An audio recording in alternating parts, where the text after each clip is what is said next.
So today we're going to kind of continue this process that we've been beginning all along. And the title is Feeling the Way to Prosperity.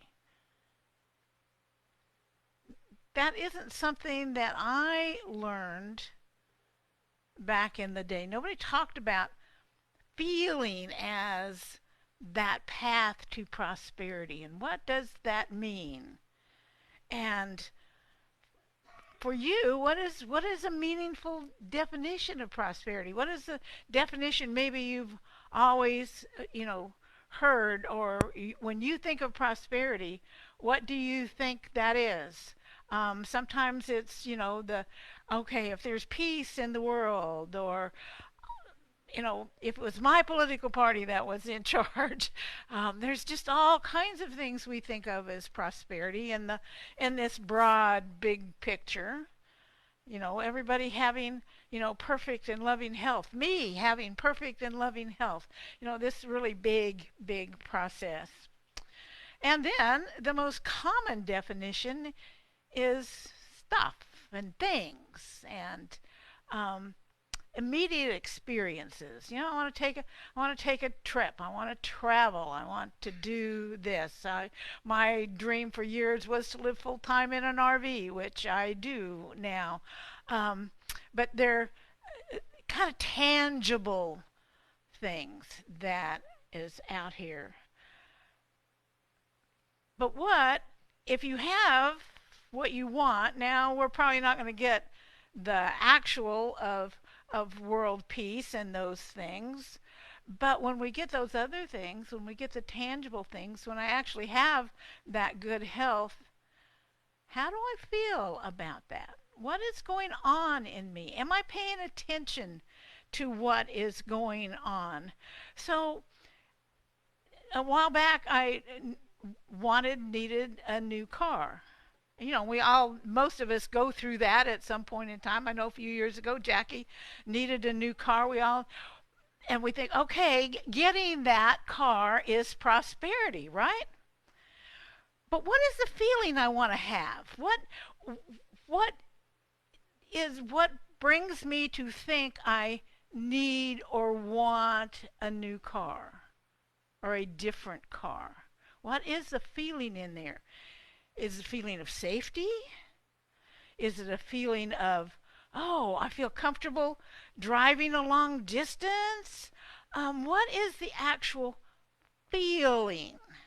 And when we go to that, so a car story from way back in the day, and I shared with Violet here. I have a friend down in the Pensacola area who's Violet, but we always call her Vi. And so we're all really new into this whole prosperity thing, and she wants a new car. And as we've been taught, she had all the details. She knew the color. She knew everything about this car that she wanted, and went to the car dealership one day and traded her actually pretty good car that she had, but prosperity meant she was going to have this car and got the car of her dreams. She drove it for 24 hours and she hated that car. She actually hated that car. She took it back and had to pay to get her old car back. Because she had the stuff of, if I have this, and I've did that many, many years looking up.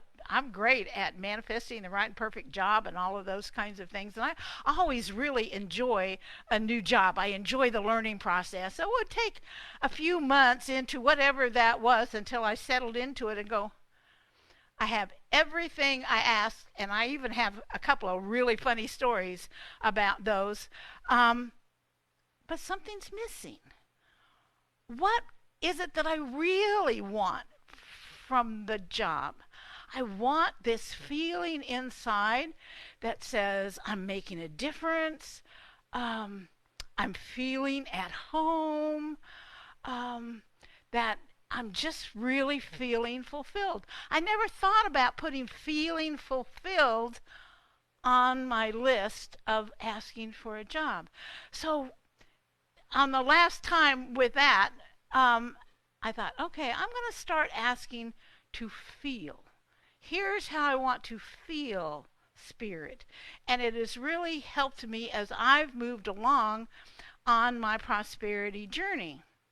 Now, what brought this up really in the current moment was I belong to a group here in Huntsville, a women's kind of liberal political group, but I don't get to meet with them very, very, very rarely, actually. But they meet together, so there's a lot of personal things that come up on Facebook. And the woman who is kind of developed this is her child, which is something she really, really enjoys. She's got a very good job. She's a manager at Costco, and she really likes working there. Um, she never mentions her husband, but they're very comfortably well off. And of course, most of the people who belong to this group are at least comfortable. Most of them are not wealthy, but they're at least comfortable. We have one that I have gotten very well acquainted with online who financially is not all that comfortable, but has other things that are very comfortable in her life. Well, she posted here, it's been a couple of weeks ago now, that she had this underlying angst and fear and just real negative energy that nobody would ever realize by looking at her or talking to her, or she presents herself really, really well. I've met her a couple of times now, and immediately the comments underneath were people saying exactly the same thing. This underlying angst and stress and fear. And does anybody recognize that? We have all of this when you think about what's going on in our world today. Doesn't matter which political side you're on, there's all of this stuff that you're going, there's what's happening now with the government shutdown and food insecurity, and you're going, you recognize you got that? How do you live with that? How long do you live with that? Is that something, is that a prosperous feeling? Do you feel prosperous? You have everything you need. You're planning fun things to do. And yet underneath is this underlying angst, we'll call it, the angst. Well, and I have people, and I don't know if you're one of them. I'm not going to ask for a show of hands, but I can't help it. That's just the way I am. I can't help it. This is the way I work. So hopefully, by the time we finish today, you'll have maybe a different awareness of what prosperity is, and maybe a different awareness of your own ability to let go of that angst. Because, I can't help myself really tends to come from habit, from other people saying it, from other people. Anybody say, if you're not worried, you don't understand what's going on? Anybody, you ever hear that? If you're not worried, well, let me ask you, what does worry do for you? What does worry do for the situation? But when people are saying that, and maybe even when you're feeling that, if I'm worried, I'm doing something. We have that. As long as I'm worried about it, I'm doing something. Well, is that true? Absolutely not. And actually, huh? In my mind, worrying, you're putting negative energy on the subject. Yes, you're adding to the situation, and you're probably blocking the ideas and things that may absolutely be there that you can do, but because you're so worried about it, your mind's not open to observing and seeing what else is going on. And worry and concern are two different things. Concern says, yes, I am looking out there for the things that I can do to help change what is going on in my life, whether it is something immediate, like finding a friend to help us move and unload a truck full of stuff, or things, can I go down and volunteer at the food banks? Can I make donations that are meaningful? All of those kinds of things. So in our meditation, just now. We're going to do a little bit more of that in a minute or two. I gave you the opportunity to feel three different things. So we start out with gratitude. And what did it feel like when you were going, oh, I'm thinking about the things that I'm really grateful for. Did you want to smile? Did you, I didn't ask you to, and I will in a few minutes. But did you notice anything about how your body felt when you were going, oh yeah, this is really neat? And then I asked you to go into a place of want or need, something that you wanted to ask for, and I didn't define whether it was something that was heavy or something that was lighthearted. And there's a different level of energy there. And then I ask you to go into that feeling of trust, support, that divine energy that flows through us. So, three different kinds of feelings. And as Marian pointed out, in that one where you're asking for help, depending on what level of it is, when you get into that negative space, and it's so easy to get into that negative space, we're actually blocking that next step. We're blocking that step of opening and allowing. So gratitude, being aware, yes, I have needs, wants, desires, knowing, and as we are taught constantly here, that as I ask, I'm being answered, paying attention to those answers and beginning to trust. Really trust that if I can't see it in the moment, I know that it is coming. So those three different feelings at that point in time. So we're going to do a group practice, and I want to introduce, before we do that, so if you've been on Facebook, you probably heard the term glimmer. Have you heard the term glimmer? Nobody is in it. Well, I like the term sparkle, which might also give a sense. So a glimmer and a sparkle is, think about looking out over a body of water. It could be something as small as a puddle, as large as a lake, a river, a swimming pool, and you watch the light glimmers or sparkles, and it doesn't last very long. You're out there and you see them constantly. They're just glimmering and sparkling. Well, I want you to begin to become aware on a daily basis of the glimmers and the sparkles in your life. Because what is our life made of? It's not made of all these big things that we get caught up in and we're worried about and that cause the big angst. Our life is really made up of all these little instantaneous kinds of things. Now, driving in this morning, Beth and I were looking at the colors and really, here's this experience we're driving through, and then some part of our conversation, all of a sudden, I got caught up into this food insecurity thing that's going on. And I went, and I could feel, and of course, I'm in the place of paying attention to that at the moment, but I could really feel that energy, and I could feel myself getting sucked into that worry, that fear, that concern. And I said, okay, this is perfect. I'm going to be talking about this. Now, how do I move myself out of this place instead of keep going down and down and down in that rabbit hole? Have you ever done that? Something catches your attention and you stay there until something else changes it. But we can consciously change it. So we've been talking about, look at the beautiful leaves, look at the beautiful colors. And so I began, okay, let me be paying attention here. And of course, I'm also thinking about, okay, this is part of my talk now. It took, I don't know, 3 or 4 minutes maybe to really get myself beyond that talk. I was really back into that place.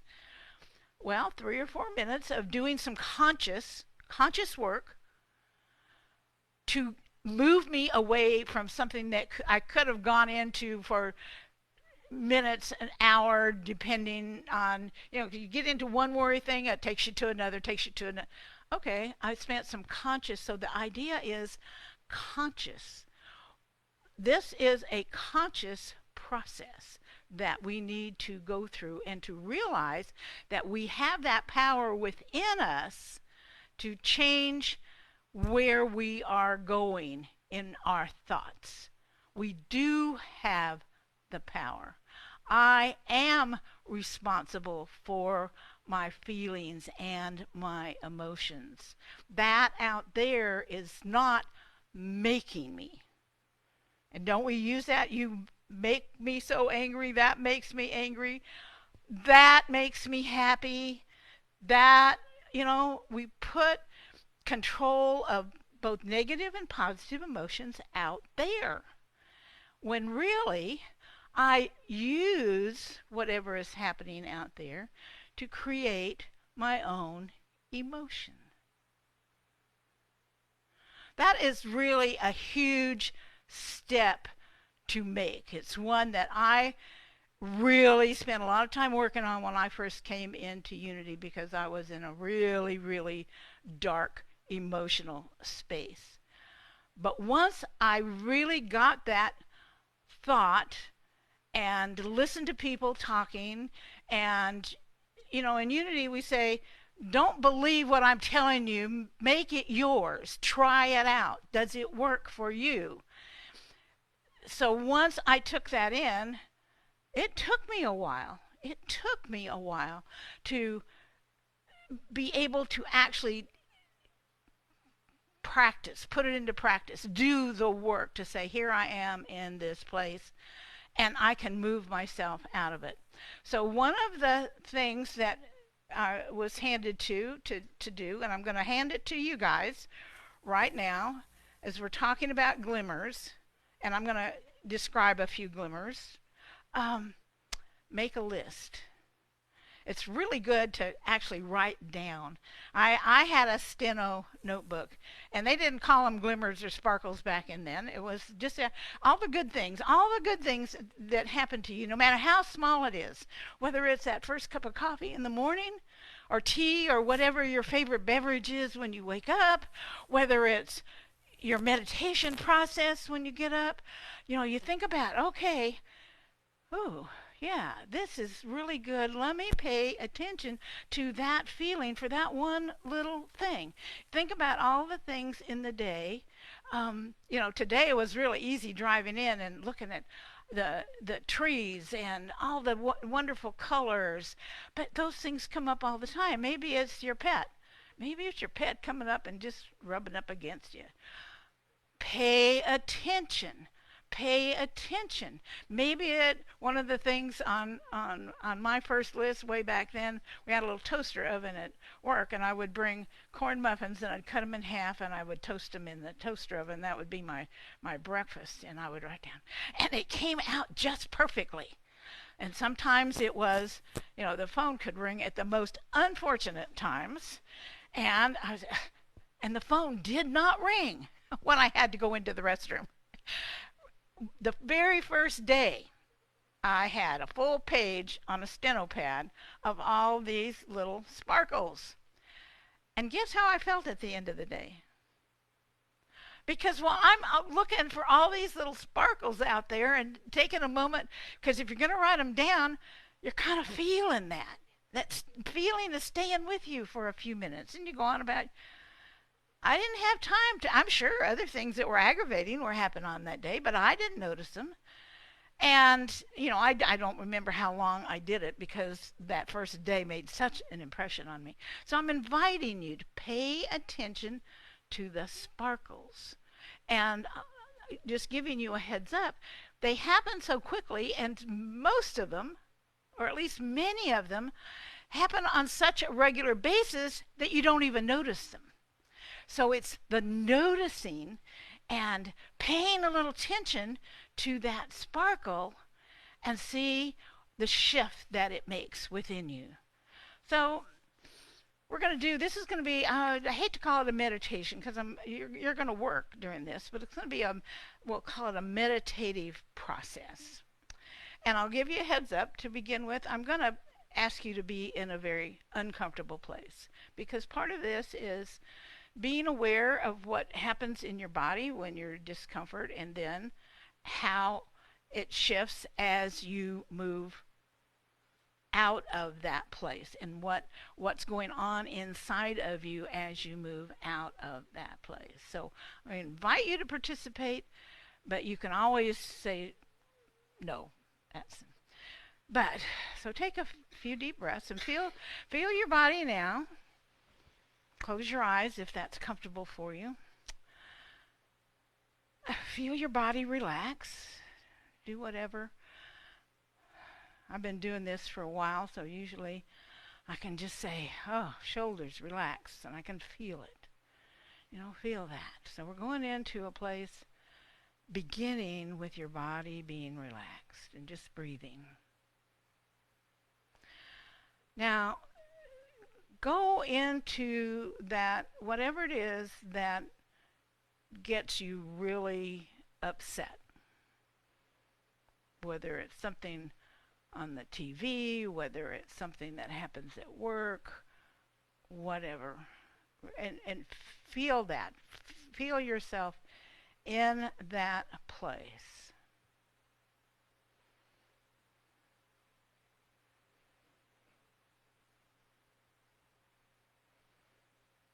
Now, pay attention to what's going on with your body.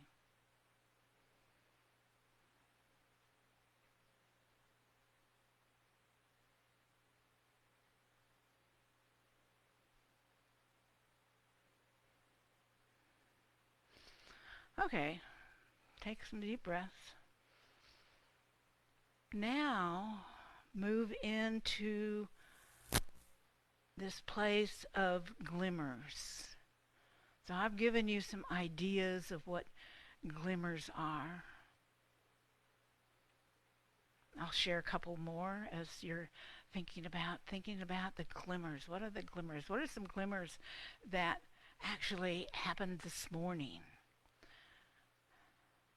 I told you about my experience this morning, but the other day I got talking to Beth about this, and we were going shopping, and we were going to Walmart to pick up some things that we knew Walmart had, and we had to drive right past Home Depot, and I said, oh, well, let's just go in there. And we were looking for storage boxes. I said, let's just go in there and see what Home Depot has.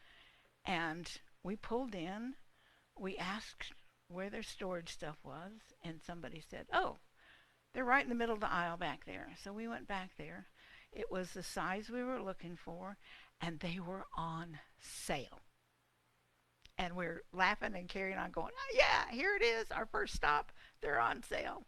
And they had two different color lids, so we could pick the lids that, okay, I'll be red and you guys be yellow. Okay. Something as silly as that, and we went on our way. So other things happened in the middle. We went shopping, we did some things, and then we were going over to Publix to put in our styrofoam. They collect styrofoam containers, not big blocks. Well, even doing that, I always feel really good. That is a glimmer that happens whenever I take a recycle. And the styrofoam is a big one because it's hard to find places to recycle that. But when we got there, so this is in Scottsboro, and there's a TJ Maxx, and I hadn't noticed, but when I said, oh, I want to go into TJ Maxx and take a look around, and Beth said, oh, there's cuts by us at the end. I want to go down there and see about getting a haircut.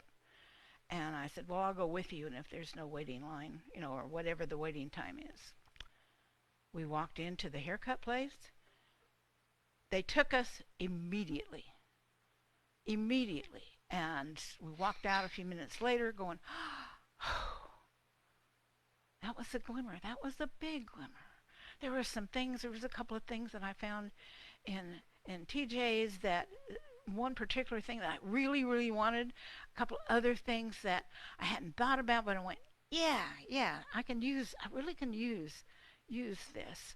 So within a space of an hour or so shopping, all these little things coming up and going, yeah, and smiling and feeling really good about it. So your glimmers. And do your glimmers make you smile? Are you smiling thinking about your glimmers? Are there some funny ones?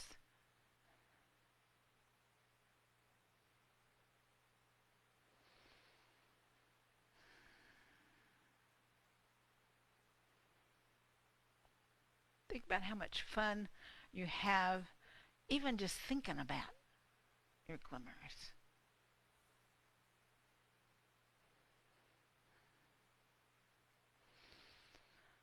Now take a couple of deep breaths. Pay attention now to how your body is feeling. How is your physical body feeling? And bring yourself here back to this moment. Could you feel a difference? Could you feel a difference when you allowed yourself, and we always are allowing ourselves to go into that dark place when we get caught up in that angst and that stress, to saying, okay, I'm choosing now to look at all those neat things that happen. Not the big neat things, though I will share with you, we have a really big neat thing that may be happening in our life. Everybody knows we've been looking for property, and we've been kind of constrained by the amount of money we have for a down payment and everything. Well, there may be a pretty big financial, that's got to be more than a sparkle. Maybe a star. It hasn't totally, huh? A miracle, yes, definitely a miracle that is on the horizon. So again, that lift in spirit, okay, it hasn't come yet, but the idea that it is coming. And so just going from that, so we get kind of aggravated when we go looking and can't find a place. We've been doing this for 3 years now, 3 or 4. And it doesn't get angst or stressful, but it's kind of a heavy feeling to have this, oh, we've got some other opportunities. So again, there are those things out there that just, okay, they're not here yet, but they're on the horizon. So remember, start making your list. You're going, oh yeah, right. Just try it.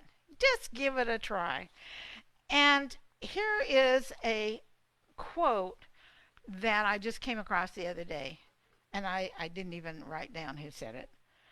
It's wild that when you decide you are worth more, the universe starts opening doors to make it a reality. So think about that. When you decide, not the world out there, when you decide you are worth more, the universe starts opening doors to make it a reality. So carry that with you. And what is the universe? It is this divine love, this divine energy that is always present. There's never a time that it's not present. And we say, thank you, God. Thank you, Spirit. And so it is.